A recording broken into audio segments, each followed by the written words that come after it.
All right, so same thing as the other video with decimals. We're just going to go over a couple fraction ones. And same thing as with the decimals as well. The fractions is something that you learn how to multiply before. So I'm not going in depth in how to multiply fractions or divide them.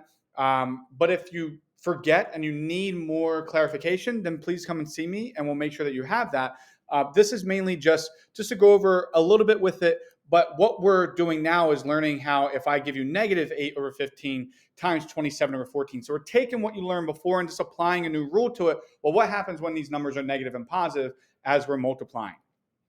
So when you're doing this, you can just straight multiply across. And we could do our numerator times our numerator. So negative 8 times 27 over top of 15, and our denominator times our denominator over top of 15 times 14.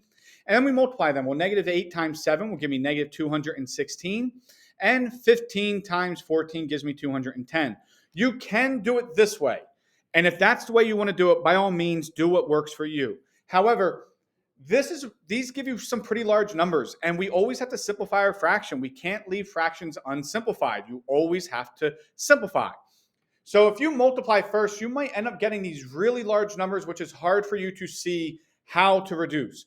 So the way I like to teach this is I do have you write it in your numerator and denominator like this first. So it's negative 8 times 27 over top of 15 times 14. I have my students write that first, and then I say, now reduce before you multiply. So I start with 8 and say, are there any numbers that 8 can reduce with in my denominator? Well, yes, 8 and 14 share a common factor. They're both even, therefore they're both divisible by 2. So I'm going to rewrite this negative 8 as a negative 4. Then I will rewrite this 14 as a 7 because they're both divisible by 2. Then I say, okay, can 4 share any other factors? No. So I move on to my next one, 27. Does 27 have any common factors with 15 or 7? Yes, with 15. They're both divisible by 3. So 27 divided by 3 is 9, and 15 divided by 3 is 5. Now, since I know that there's no other factors between my numerator and denominator, I can multiply these numbers out. And I don't have to worry about factoring at the end. Negative 4 times 9 will give me negative 36, and 5 times 7 will give me 35. So this is my final answer. So if I simplify first, I do not have to simplify at the end. As long as if I simplify correctly in the beginning, then there's nothing else. There will be no common factors for me to simplify at the end. So you can, of course, multiply first and then simplify. You'll still get the same answer. But when you see me do these problems on the board, I'm going to simplify first because it's easier to simplify with an 8 and 27 and 15 and 14, in my opinion, than it is then 216 and 210. But it's up to you of how you want to do it. All right, so that's practicing that one. There's one more question of dividing fractions as well. All right, so for this problem, it's 9 over 10 divided by 12 over 25. Once again, you all have learned how to divide fractions, but what we're learning now is, well, what happens if this was negative 9 over 10 divided by negative 12 over 25? So we're just applying those negative rules to it. And since I know a negative divided by negative is equal to a positive, I'm just going to think of these two numbers as positive 9 over 10 divided by positive 12 over 25, because I know that it's going to turn into a positive anyway.